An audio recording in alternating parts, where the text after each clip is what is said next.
এই দুপুরে যদি এই রকম লাল লাল ঝাল ঝাল হাড় ছাড়া মাংস হয় তাহলে তো জমে যাবে, তাই না লাঞ্চটা? তো চলো রান্নাটা শুরু করি, তোমরা দেখতে থাকো। প্রথমে সোয়াবিনগুলোকে ভালো করে ভিজিয়ে নিলাম 10 মিনিটের জন্য। এইবার একটা বাটিতে দিয়ে দিলাম একটু নুন, হলুদ আর সেই সোয়াবিনটা। এবার এটাকে ভালো করে সেদ্ধ করে নিলাম। সেদ্ধ করার পর ঠিক এইরকম হয়েছিল। এবার এটাকে তুলে রাখবো।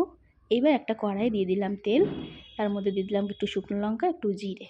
এবার এটাকে ভালো করে ভেজে একটু আলু আর একটু পেঁয়াজ কলি দিয়ে দিলাম।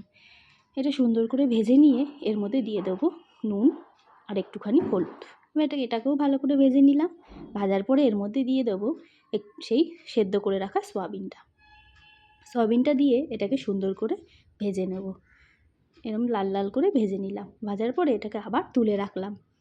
তো দেখো তারপরে আবার দিয়ে দিলাম একটু তেল সেই কড়াইটাতে। এবার দিয়ে দিলাম পেঁয়াজ, আদা, রসুন আর একটু শুকনো লঙ্কা বাটা।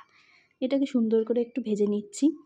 ভাজার পরে এর মধ্যে দিয়ে দিলাম একটু জিরে গুঁড়ো আর একটু লঙ্কা গুঁড়ো, আর দিয়ে দিলাম কেটে রাখা টমেটোগুলো। এবার এটাকে সুন্দর করে নাড়াবো। নাড়িয়ে নাড়িয়ে যতক্ষণ না টমেটোটা গলছে ততক্ষণ করব। দেখো টমেটোটা গলে গেছে। এবার আমি এর মধ্যে দিয়ে দিলাম সেই ভেজে রাখা আলু আর সোয়াবিনটা। তো আমি এটাকে সুন্দর করে আবার নাড়াবো। এবার এর মধ্যে দিয়ে দিলাম একটু মটরশুঁটি। এবার এটাকে সুন্দর করে কষবো। কষার পরে আমি দিয়ে দিলাম এখানে একটু উষ্ণ গরম জল। আমি আমার মতো করে দিয়েছি, তোমরা তোমাদের পরিমাণ মতো জলটা দিও। তো দেখো আবার এটাকে সুন্দর করে ঢাকনা দিয়ে আমি রেখে দেবো আধ ঘন্টার জন্য। আধ ঘন্টা হয়ে গেছে। দেখো কালারটা কত সুন্দর এসেছে। আমার এখানে আলু, সয়াবিন সব কিছু সুন্দরভাবে সেদ্ধ হয়ে গেছে। এবার এর মধ্যে একটু ধনেপাতা কুচি দিয়ে আমি এটাকে নামিয়ে নেব। তো চলো পরিবেশন করে দেখাই।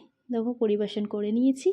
আর কালারটা সত্যি ভীষণ সুন্দর এসছে, আর দেখতেও খুব ভালো লাগছে। তো ভালো লাগলে একটা কমেন্ট করো কেমন